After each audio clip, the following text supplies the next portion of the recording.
Welcome to Pal online center YouTube channel. বন্ধুরা, বাংলা শস্য বীমা খরিফ 2024 মরশুমের ফর্ম ফিল আপ শুরু হয়ে গিয়েছে। ইতিমধ্যে ফর্ম প্রকাশিত হয়ে গেছে, তো অন স্ক্রিনে তোমরা দেখতেই পাচ্ছ। বন্ধুরা, এই ফর্মটা তোমরা কোথায় পাবে এবং এই ফর্মটা তোমরা কিভাবে ডাউনলোড করবে এবং এই ফর্মটার সঙ্গে কি কি ডকুমেন্টস জমা দিতে হবে, সম্পূর্ণ বিষয়টা তোমাদেরকে আজকে এই ভিডিওর মাধ্যমে স্টেপ বাই স্টেপ দেখাবো। বন্ধুরা, তো তোমরা শেষ অবধি ভিডিওটা দেখতে থাকো, তাহলেই বুঝতে পারবে। তো সম্পূর্ণ ভিডিও দেখার আগে তোমাদের কাছে একটা ছোট্ট রিকোয়েস্ট, যদি আমাদের চ্যানেলে নতুন হতো অবশ্যই চ্যানেলটাকে সাবস্ক্রাইব করে দিয়ে বেল আইকন অন করে অল নোটিফিকেশন অন করে নেবে, যাতে পরবর্তীতে লেটেস্ট ভিডিও আসলে তোমাদের কাছে সর্বপ্রথমে পৌঁছে যায়। এবং ভিডিওটা ভালো লাগলে একটা লাইক করে দেবে, বন্ধুদের সঙ্গে শেয়ার করবে, যাতে বন্ধুরা ইনফরমেশনটা পায়। এবং যারা আগে সাবস্ক্রাইব করেছে তাদেরকে অসংখ্য ধন্যবাদ। তো প্রথমে তোমাদেরকে বাংলা শস্য বীমার ফর্মটা কিভাবে ফিল আপ করবে স্টেপ বাই স্টেপ দেখিয়ে দিচ্ছি। তারপরে তোমরা ফর্মটা কিভাবে পাবে বা কিভাবে ডাউনলোড করবে তারপরে তোমাদেরকে দেখিয়ে দিচ্ছি। বন্ধু, বাংলা শস্য বীমা বিএসবি খরিফ 2024 মরশুম ধান।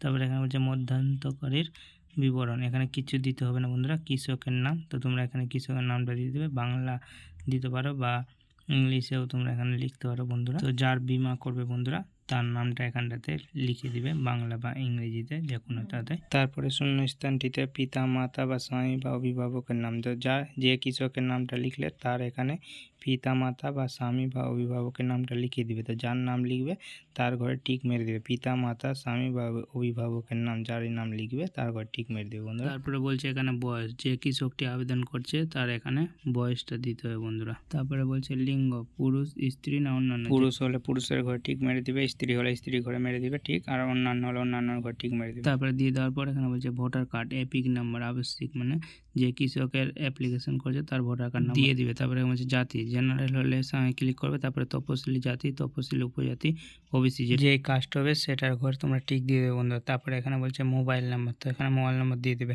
তারপরে বলছে আধার নাম্বার আবশ্যিক, আধার কার্ড নাম্বার তোমাদেরকে দিতে হবে। বন্ধুরা, তারপরে এখানে বলছে বসবাসের ঠিকানা, মৌজা বা গ্রামের নামটা তোমরা এখানে দিয়ে দিবে।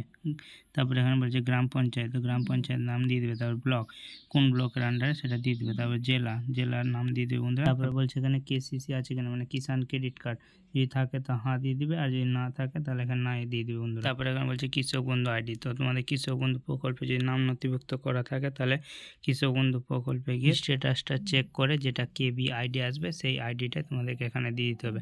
আর যদি নাও দাও তাহলে কোনো অসুবিধা নেই। আর কৃষক বন্ধু আইডি যদি থাকে তাহলে তোমরা এই শূন্যস্থানের ঘরে দিয়ে দিবে। বন্ধুরা, তারপরে বলছে বিমার জন্য প্রস্তাবিত ফসল এবং জমির বিবরণ, অধিক দাগের জন্য অতিরিক্ত ফর্ম ব্যবহার করতে হবে। তোমার যে জমির তথ্য সেটা এখানে ফিল আপ করতে হবে। বন্ধুরা, তো এখানে বলছে অধিসূচিত ফসলের নাম, তো এখানে ধান দেওয়াই আছে। বন্ধুরা, তারপরে এখানে বলছে অধিসূচিত এলাকা, মানে কোন এলাকার মধ্যে তোমার জমিটা পড়ছে, তো কোন ব্লকের আন্ডারে জমিটা পড়ছে সেই ব্লকের নামটা এখানে দিয়ে দেবো। বন্ধু, তারপরে যে গ্রাম পঞ্চায়েতের আন্ডারে পড়ছে সেই গ্রাম পঞ্চায়েতের নামটা দিয়ে দেবো। বন্ধু, তারপরে এখানে বলছে মৌজার নাম ও জেল নাম, তো মৌজার নাম এবং জেল নাম্বার দিয়ে দেবে। বন্ধুরা, তারপরে খতিয়ান নাম্বার দিয়ে দেবে, তারপরে দাগ নাম্বার দিয়ে দেবে। বন্ধুরা, অনেকগুলি দাগ নাম্বার থাকলে কমা দিয়ে এখানে লিখে দেবে। বন্ধুরা, তারপরে বলছে বিমার জন্য প্রস্তাবিত এলাকা একর, তো জমির পরিমাণটা তোমরা একরে লিখে দেবে। তারপরে এখানে বলছে নিজস্ব জমি, ভাগ চাষি না ভাড়া দেওয়া চাষি, তোমাদের যেটা হবে এখানে লিখে দিবে। বন্ধুরা, তারপরে এখানে বলছে ফসল রোপণের সম্ভাব্য রোপণের তারিখ, এখানে তোমাদেরকে তারিখটা দেওয়ার কোনো প্রয়োজন নেই। বন্ধুরা, তারপরে এখানে তোমাদের যদি আরও ব্লকে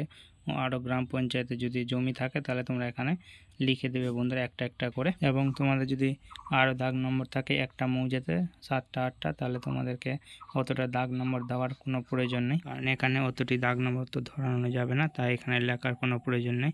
আর যদি তোমাদের কোনো মৌজাতে যদি জমি থাকে তাহলে তোমরা একটা একটা করে এখানে জমির সব বিবরণ দিয়ে দেবে। বন্ধুরা, তারপরে বলছে কৃষকের ব্যাংকের বিবরণ, আধার সংযুক্তিকৃত ব্যাংক অ্যাকাউন্ট, মানে এমন ব্যাংক অ্যাকাউন্ট দিবে কৃষকের যাতে আধার কার্ডের সঙ্গে ব্যাংক অ্যাকাউন্ট লিঙ্ক থাকে। তারপরে এখানে বলছে কৃষকের নাম ব্যাংকের পাসবই অনুযায়ী, তো এখানে কৃষকের নাম লিখতে হবে, ব্যাংকের পাসবইয়ে যে নাম লেখা আছে সেই নামটা এখানে তোমাদেরকে লিখে দিতে হবে। বন্ধুরা, তো ইংরেজিতে যে নাম লেখা থাকবে সেই নামটা এখানে লিখে দিবে। তারপরে এখানে বলছে ব্যাংকের নাম, তো স্টেট ব্যাংক, সেন্ট্রাল ব্যাংক না পাঞ্জাব ব্যাংক, সেই ব্যাংকের নামটা তোমরা এখানে লিখে দেবে, ব্রাঞ্চের নাম।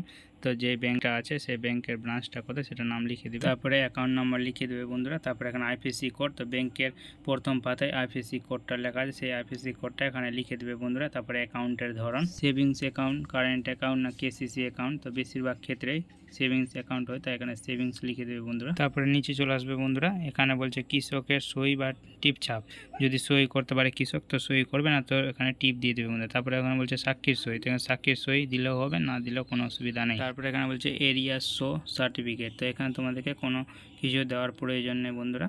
তারপরে এখানে নিচে চলে আসবে, এখানে বলছে প্রাপ্তি স্বীকার, তো এই নিচের স্লিপটা তোমাদেরকে ছিঁড়ে দিয়ে দিবে যখন তোমরা ডকুমেন্টস সহ জমা দিবে। তো এই প্রাপ্তি স্বীকারটা অনেক সময় তারাই ফিল আপ করে নেয়, নাহলে নিজেকে ফিল আপ করে নিয়ে যেতে হয়। তো কী ফিল আপ করবে সেটা তোমাদেরকে দেখিয়ে দিচ্ছি বন্ধুরা। এই প্রাপ্তি স্বীকারে শ্রী শ্রীমতী তোমার নাম, পিতা স্বামী বা অভিভাবক তোমার বাবার নাম, যিনি গ্রাম পঞ্চায়েতের নাম এখানটাতে, তারপরে এখানে ড্যাশে হচ্ছে তোমার ব্লকের নাম, তারপরে এখানে জেলার নাম, তারপরে এখানে নিকট হইতে এত তারিখটা দিয়ে দেবে বন্ধুরা। তারপরে এখানে ফসলের নাম তোমরা এখানটাতে দিয়ে দিবে। তারপরে এখানে কত একর জমির জন্য তোমার এটা পূরণ করছো, এটা জমির একরটা দিয়ে দেবে বন্ধুরা এখানে। তারপরে এখানে বলছে শ্রী শ্রীমতী তোমার নাম দিয়ে দিবে। তারপরে এর ড্যাশ ব্যাংকের, এখানে ব্যাংকের নাম দিয়ে দিবে, এসবিআই সেন্ট্রাল ব্যাংক যেটা হবে সেটা দিয়ে দিবে। তারপরে ড্যাশ শাখা, এখানে শাখার নাম দিয়ে দিবে, অ্যাকাউন্ট নাম্বার এখানে তোমরা দিয়ে দিবে বন্ধুরা। এখানে বলছে মধ্যাস্থকারীর নাম, এখানে কোনো কিছু দেওয়ার প্রয়োজন নেই। তারপরে তোমরা যখন এটা জমা দিবে ফর্মটা, তখন তোমাদেরকে এখানে সিল এবং সই মেরে তারা এটা নিচেরটা ছিঁড়ে দিয়ে দিবে। তো এবার কিন্তু তোমাদের ফর্মটা